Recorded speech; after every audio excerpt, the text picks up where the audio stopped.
Bookmark continues with Sherry Bach, an example of someone who decided that she wanted to be a writer from a young age and then did so. She's known for her work in literature as well as in music. Her books are all available at booksamillion.com, amazon.com. I'm sure you can find them as well. We're going to talk about some of the books. Sherry, thanks for taking time to be with us on Bookmark. Thanks for having me. Pathos In My Pocket was the first book that I found out about that you wrote, that you put in my hands some time ago. Yep. What was the inspiration for that book? The inspiration for that book was a friendship that I had a long time ago, and I was an atheist for 31 years before I became a believer, and this girlfriend that I had back then was a believer, and we had this 10-year friendship, and she inspired me. Even though we were on opposite sides of the world with our religious beliefs, she still became my friend and stayed my friend and was faithful as a friend. And I just wanted to celebrate that friendship, and that's kind of how it started. I was going to write her a card saying that I missed her once I moved to Florida from Montana, and it just turned into a book. Did you have an experience in which you were saved? I would say it was about an 8-month period where I was just searching. You just know you don't know the truth and you're just searching for it. So it was about 8 months back in 1994. Okay, a little bit about your background. You spent a number of years in Montana. Right. Educated around the country. Why Montana? I was living in Kansas City at the time, and the way I got to Kansas City was I was raised by a band, and when I was 16 we were actually living in Isla Mirada in the Florida Keys. Raised by a band, as in a musical band? As a band, yeah, a country cover band. Okay. So. But we were living in Isla Mirada in the Florida Keys, and I had a friend with a sailboat. We went sailing every day, and folks came home and said, pack your things, there's a music gig in Kansas. So that's how I wound up in Kansas. So I finished 2 years of high school there and spent 2 years on my own after high school. And a friend of mine said, you want to move to Montana? And I said, sure, where is it? Yeah, I mean, so it was, your accent is sort of a montage of different dialects, which is why I found that intriguing. Yeah. Is this the family in which there's a photo of your mother, I believe, on your website? Right. Who's musical, and so she was in this band? Right. Yeah. And they made their living playing music, the circuit? Pretty much, yeah. Did they ever record? Sometimes they had money and sometimes they didn't. Wow, tough life. Yeah. They never actually made it, but they were good and they were well respected. My mother's husband was a New England yodeling champion back in 1971, so we're talking many years ago. But they toured all over New England and Florida and out west. They did the fair circuit out there. So yeah. Pathos In My Pocket is a celebration of your experience with this other person, your friend. With my friend, yeah. We're still very close today, and I still talk to her all the time, so she's still an inspiration to me. Now, from that, you've done other things. I mean, people who see this and hear this know that for a time, for many years, I guess you worked locally at Memorial Hospital. So get me the leap of Montana to Florida. How does that work?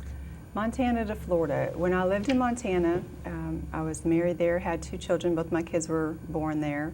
My mom lived here, and she complained all the time about how she didn't get to see her grandkids, because as you know, Montana and Florida are on opposite ends of the country. So I came down here 1 year right before Christmas and visited and just hung out with my mom, and went back. It was the day before New Year's or Christmas Eve, and I had to work that day.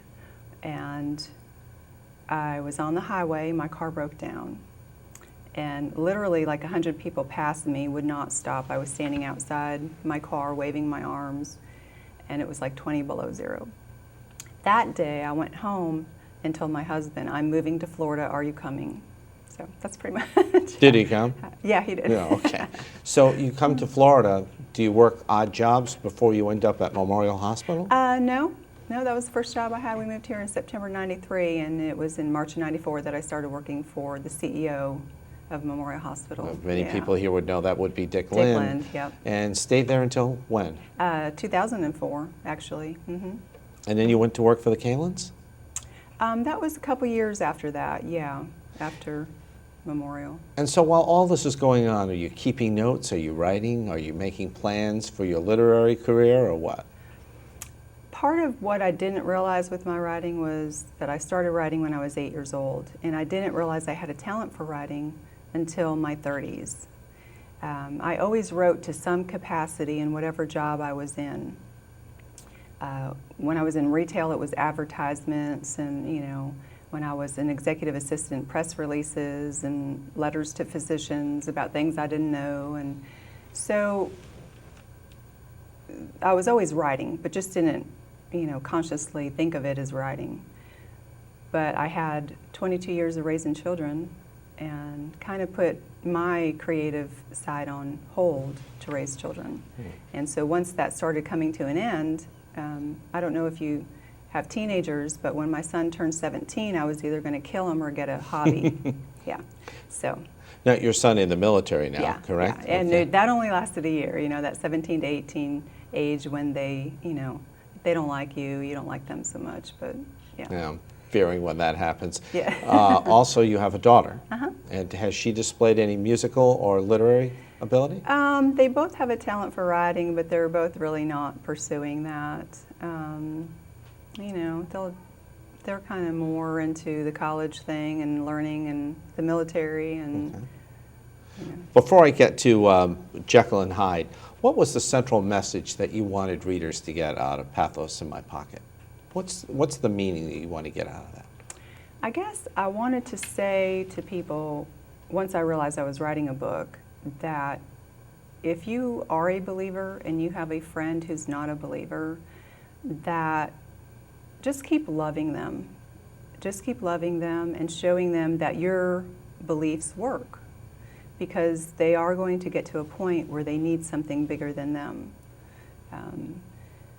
And when that happens, you'll be there. When I got to a point when God brought me to my knees and I had to acknowledge there was something bigger than me, I saw my friend, her name is Sherry also, and I saw her little smile, and once every 6 months she would bring up religion and then just drop it. And she listened to my offensive comments about, how it's weak people who need religion, and then she would never say anything. She would just drop it and be my friend. So that to me is true agape love. So that would be the message. Good for you. Yeah. Now, this other book that was written by Sherry, it's Jekyll and Hyde, Me Not. What's the central theme to that book? That book is not as lighthearted as Pathos. This book came about by 5 years of research with mental illness, or about mental illness and narcissistic personality disorder. And it's from a Christian perspective, but it also deals with the realities of living with someone with narcissistic personality disorder. So. What's the central theme you want readers to get out of this? Is it a sense of hope? Well, it also deals with abusive men. And I would say whether it's in the church or out of the church, it's never okay to abuse women.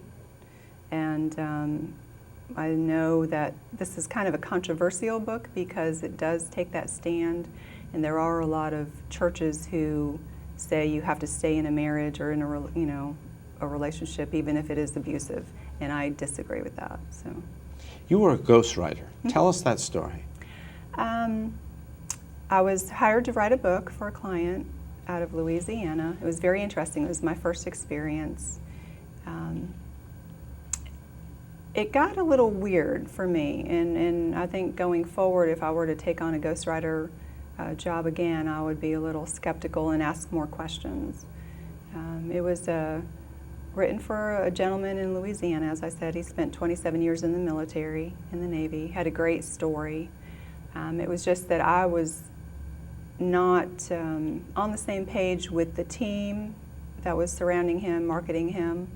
So I've actually asked them to take my name off of that book. They were going to put my name on the book, but after they sent it to an outside editor and made some changes that I didn't agree with, I just kind of took my name off. And they graciously did that for me. How does that work, being a ghostwriter? Do you have final say? The person that you're working with has final say?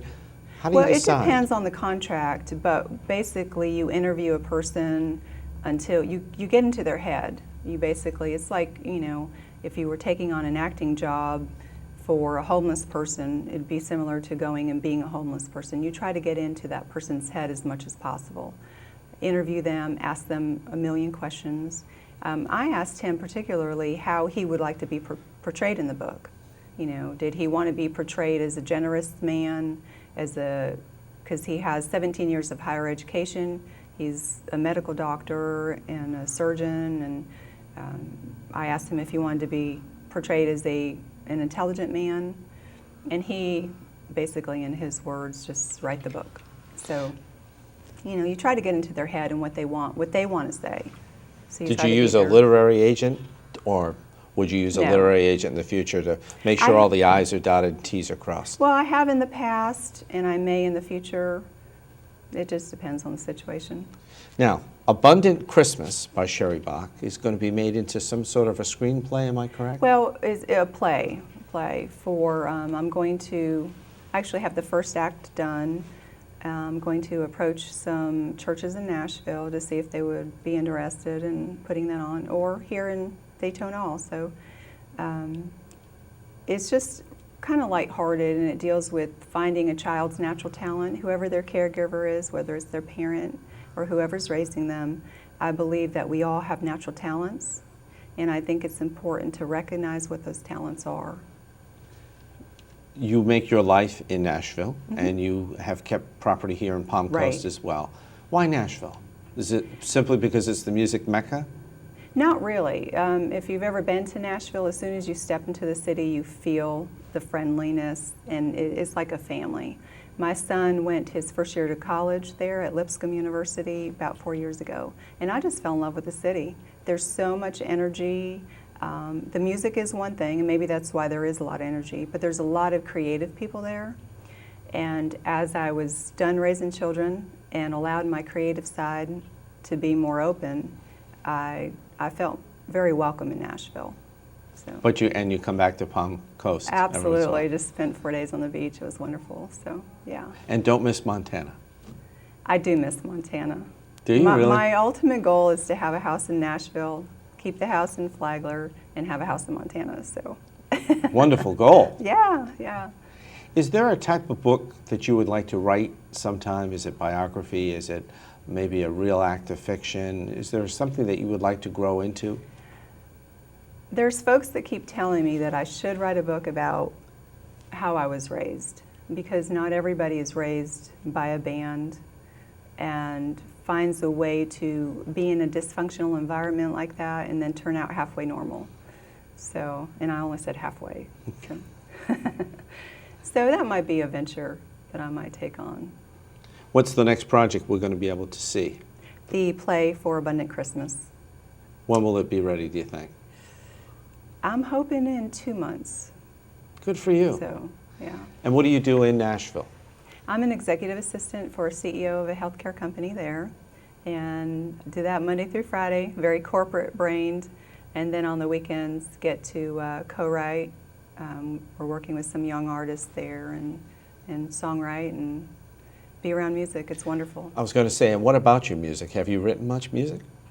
I'd say the ones that I would share, maybe 30 or 40 songs, but I've always written. I started writing songs to guitar when I was 14. It was just with the way I was raised, you know, sometimes they had money and sometimes they didn't. And so that wasn't good enough for me, so I didn't rely on that. Sold my guitar when I was 19 and didn't play for 25 years. So when I was telling you, my son, when he turned 17 and I had to get a hobby, I bought myself a guitar, started playing again, so. Good for you. Yeah. Sherry Bach, look for her work to be coming out in the very near future. Sherry Bach, thanks for being with us today on Bookmark. Thanks for having me. Good to see you.